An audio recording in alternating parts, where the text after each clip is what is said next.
लघुचाप जनित लगाण वर्षा एवं चाषी मेरुदंड को भांगी देती आप सीधा सड़क देखुं मु बर्तमान रही पिपिली अंचल किभली भाव में बर्तमान आंठी उंचार पानी रे धान काटुंट जो चाषी मैंने जो वर्षकर जो धान अमल हवा समय बर्तमान पानी रे पड़ रही जहाँपाई चाषी गोटे प्रकार चिंता व्यक्त कर हजार हजार टकर चाषी ऋण कर जिते चाष करता समय जो तार चाषी मेरुदंड भांगी जाइए चाषी या गोटे प्रकार चिंतित अच्छी सीधा सड़क किसी चाषी रही प्रतिक्रिया ना चेष्टा करवा किसी चाषी चाष जमी लुना मध्यम नहीं आसुँच धान को संग्रह करी भाई ना कौन मैंने भीमसेन साहू घर शरण पंजरा ये दुर्गासुर पंचायत ये बर्तमान तो बात जाइए सब ये वर्षा नष्ट हो सब धान किसी नहीं अमल समय आप धान चाष करते अमल समय बर्तमान ये अवस्था चलो कम ये तो सरकार किसी बुझुना सदा चाषी गुड़ा हताश सरकार कौन स्टेप नौ चाषी मैंने खाली आम आ करदे किसी फल ना आज्ञा खाली बाहास पाठ मार्च आम आ करदेलु कि चाषी में किसी ना चाषी सदा हताश ता मेरुदंड सदा भांगला आज्ञा सोसाइटी लोन कर भरण कर कमी ये तो सब गला धान गजा पिला छुआ खाइबे कमी 5 पानी कुटुंब चलू कमी आम बर्तमान तो ये धान को नहीं मंडी बिक्री कर मंडी किए नब आज्ञा कहते 1000 टଙ୍କା सरकार कहते आम 3100 टଙ୍କା देवु कहीं 3100 तुम 3100 कड़े गला तुम दिन देखा न 3100 दब कड़े 1000 कहते चाषी बेपारी 1000 टଙ୍କା धान ना आम 3100 दौ क्या दौ कौ मंडी दौ 3100 किसी बाहर ना ये देखुना आप कौन है अवस्था यार यार अच्छी आज्ञा किसी सत्ता सब गजा फुल हो जाए पानी छाणिकी आणुचु भाई कौन कहबे आपण केते एकर चाष करथले कोन सब समस्या रही एकर जमीन चाष करथले ऐसे पानी रे भासु जगह केते टका कोन खर्च करथले आ कोड 15-20 हजार खर्च कर धान तू काटी पके दी आज्ञा पाठरे पानी आज्ञा धान भासु पूरा गजा हेलनी आज्ञा धान कि आसिले अधिकारी माने कि आसिले आज्ञा केही आसिना कहीं आसना आज्ञा लगाना वर्षा भट्टा भागी कहीं आसना आज्ञा भाई आपण केते कोन चाष करथले केते चाष करथले मु आज्ञा 3 एकर चाष कर 60,000 पाखा के खर्च कर 1.5 एकर काटिकी नहीं छात थोड़ी सी भी बसारे ओदा आ 1.5 एकर पवन शोई पड़ी बर्तमान केमती कोन ऋण सुझिबे आपण परिवार केमती कोन भरम आम तो लोन कर चाष कर सरकार यदि किसी साहाय्य कर आगामी दिन चाष छाड़ देबू कौन छाड़ी जहाँ करू जहाँ करू चाष कहीं करना हम वर्षा तो बर्तमान लगी रही आज पाग परिवर्तन धान बाहर धान जहाँ गजा बेपारी टे नवा भारी कष्ट भाई कौन कह आपण कौन चाष करते कौन करते आज्ञा मु 1.5 एकर बिल चाष करी धान चाष करी धान अधे कटा हो पानी रे भासुची आज्ञा फसल बिल 50 डिसिमिली से भी आज्ञा सब पानी रे आज्ञा भासुची लोन करी धान चाष करी आर 20-25 हजार टका गोटे खर्च होइछि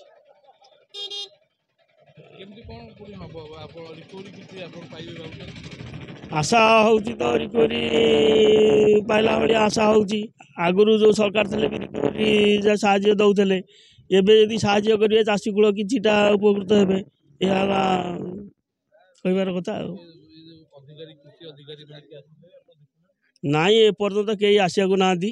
आमर विधायक भी बाट पाखे यू 2 किलोमीटर बाट से भी एपर्यंत आसिकी भी टे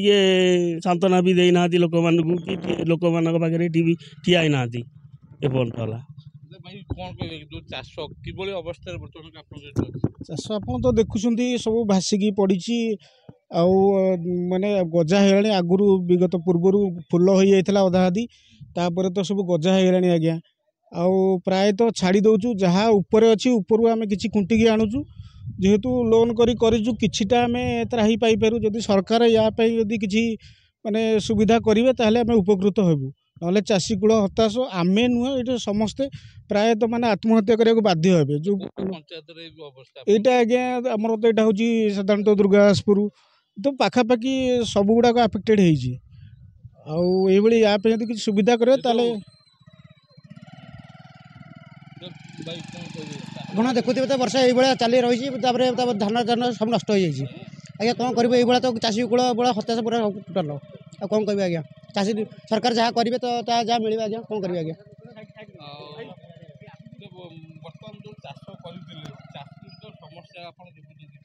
ସାର୍ ଦେଖୁଛୁ ଆପଣ ଦେଖୁଥିବେ ସାରା ଓଡ଼ିଶାବାସୀ ତ କେତେ ଭଳିଆ ହତାଶ ହେଇଛି ଦେଖୁଥିବେ। ଆପଣ ସିଧାସଳଖ ଦେଖୁଥିଲେ ଯେଉଁ ଚାଷୀମାନଙ୍କ ସମସ୍ୟା କଥା ମଧ୍ୟ ଆପଣ ଦେଖୁଥିଲେ। ଚାଷୀମାନଙ୍କ ସମସ୍ୟା ଦେଖିବା ପାଇଁ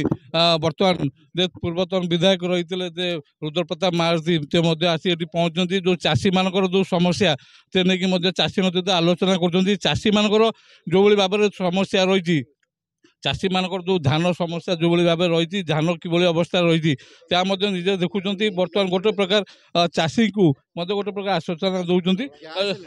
ଦେଖନ୍ତୁ ଆପଣ ମଧ୍ୟ ଚାଷୀଙ୍କ ସହିତ ଆଲୋଚନା କରୁଛନ୍ତି, କ'ଣ କହିବେ ଚାଷ ଅବସ୍ଥା କିଭଳି ଆପଣ ମଧ୍ୟ ପରିଲକ୍ଷିତ କରୁଛନ୍ତି? ଦେଖନ୍ତୁ ଡେଲାଙ୍ଗ ପିପିଲି ନିର୍ବାଚନ ମଣ୍ଡଳୀର 70% ପ୍ରାୟତଃ 70% ଲୋକ ଚାଷ ଉପରେ ନିର୍ଭର କରନ୍ତି ଏବଂ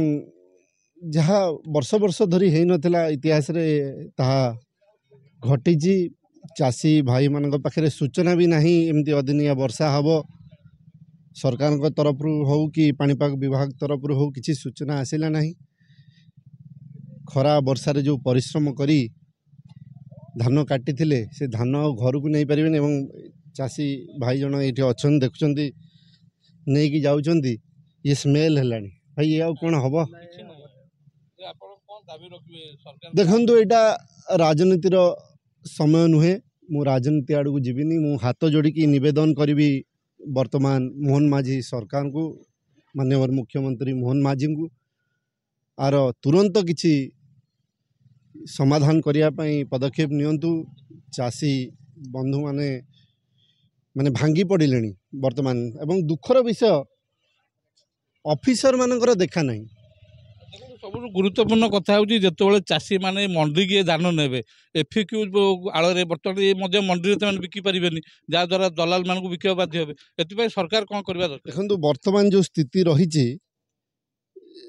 ମୋତେ ଲାଗୁନି ଏ କାହାକୁ ଆଉ ବିକି ପାରିବେ।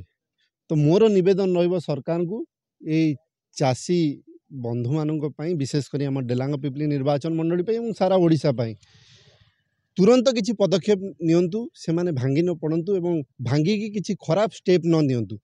ତା ପାଇଁ ଯଦି କିଛି ଖରାପ ଷ୍ଟେପ୍ ନେଲେ ତା ପାଇଁ ସରକାର ଦାୟୀ ହେବ। ତ ମୋର ନିବେଦନ ରହିବ, ପୁନର୍ବାର ହାତ ଯୋଡ଼ିକି ସରକାରଙ୍କୁ ନିବେଦନ ରହିବ ଆ ପାଇଁ କିଛି ପଦକ୍ଷେପ ନେବା ପାଇଁ ଗୋଟେ ଜରୁରୀକାଳୀନ ମିଟିଂ ଡାକନ୍ତୁ। ଅଫିସରମାନଙ୍କୁ କୁହନ୍ତୁ, ଅଫିସର ତ ଆସୁନାହାନ୍ତି। ଅଫିସର ଆସିଛନ୍ତି 2 ଦିନ ହେଇଗଲା ବର୍ଷା, ଅଫିସର ଦେଖା ନାହାନ୍ତି। ଥିଲା ଏବେ ଲୋକ ଭାବୁଛନ୍ତି ଦେଖୁଛନ୍ତି ନବୀନ ବାବୁଙ୍କର ସରକାର ଥିଲା କ'ଣ ଥିଲା, ବର୍ତ୍ତମାନ କ'ଣ ଅଛି। ମୋର ପୁନର୍ବାର ନିବେଦନ ରହିବ କିଛି ପଦକ୍ଷେପ ନିଆଯାଉ ତୁରନ୍ତ ସରକାରଙ୍କ ଦ୍ୱାରା, ସରକାରୀ ଅଧିକାରୀମାନଙ୍କ ଦ୍ୱାରା। ଏବଂ ଦୁଃଖର ବିଷୟ, ମୋତେ ମୋ ବାପା ନିଜେ ସଦାବେଳେ ନିଜର ପରିଚୟ ଚାଷୀ ହିସାବରେ ଦିଅନ୍ତି। 2 ଥର କୃଷି ମନ୍ତ୍ରୀ ମଧ୍ୟ ଥିଲେ ଏବଂ ମୁଁ ଦେଖିଛି ଯେତେବେଳେ ବି ଏମିତି ସମସ୍ୟା ହୁଏ ସେ ତୁରନ୍ତ ଆସିକି ଠିଆ ହୁଅନ୍ତି। ମୁଁ ବି 2 ବର୍ଷ ଯେତେବେଳେ ବିଧାୟକ ଥିଲି, ଯେତେବେଳେ ଏମିତି ଅଦିନିଆ ବର୍ଷା ହୋଇଥିଲା, ମୁଁ ଚାଷୀ ବନ୍ଧୁମାନଙ୍କ ପାଖରେ ଠିଆ ହୋଇଥିଲି। ଏଇଟା ରାଜନୀତିର ସମୟ ନୁହେଁ, ସେମାନଙ୍କୁ କେମିତି ସାହସ ଦିଆଯାଉ। ଆମର ଶକ୍ତି ସାହସ ହେଲେ ଆମର ଅଞ୍ଚଳର ଚାଷୀ ବନ୍ଧୁମାନେ, ତାଙ୍କୁ କେମିତି ତାଙ୍କର ଏଇ ଯେଉଁ ଏତେ ଲସ୍ ହେଇଛି, ଏତେ ଯେଉଁ ଦୁଃଖରେ ଅଛନ୍ତି, ତାକୁ ସମାଧାନ କରିବା ପାଇଁ ସରକାର କିଛି ପଦକ୍ଷେପ ନିଅନ୍ତି। ସିଧାସଳଖ ଏଠି ଚାଷୀମାନଙ୍କୁ ଗୋଟେ ପ୍ରକାର ଆଶ୍ୱାସନା ଦେଉଥିଲେ ଯିଏ ପୂର୍ବତନ ବିଧାୟକ ରହିଥିଲେ ଏବଂ ବିଶେଷ କରି ମଧ୍ୟ ଗୋଟେ ପ୍ରକାର ଡିମାଣ୍ଡ ରଖିଛନ୍ତି ସରକାରଙ୍କ ପାଖରେ। ସରକାର କିଭଳି ତାଙ୍କର ଯେଉଁ କୃଷି ପ୍ରତିନିଧିମାନଙ୍କୁ ଏଠି ପଠାନ୍ତୁ ଏବଂ ଯେଉଁ ଅଞ୍ଚଳରେ ଯେଉଁ ସମସ୍ୟା ରହିଛି ସେ ସମସ୍ୟାକୁ ସମାଧାନ କରନ୍ତୁ ଏବଂ ଚାଷୀମାନଙ୍କ ପାଇଁ କିଛି ବ୍ୟବସ୍ଥା କରନ୍ତୁ, ଯାହାଦ୍ୱାରା ଚାଷୀମାନେ କିଭଳି ଉପକୃତ ହୋଇପାରିବେ।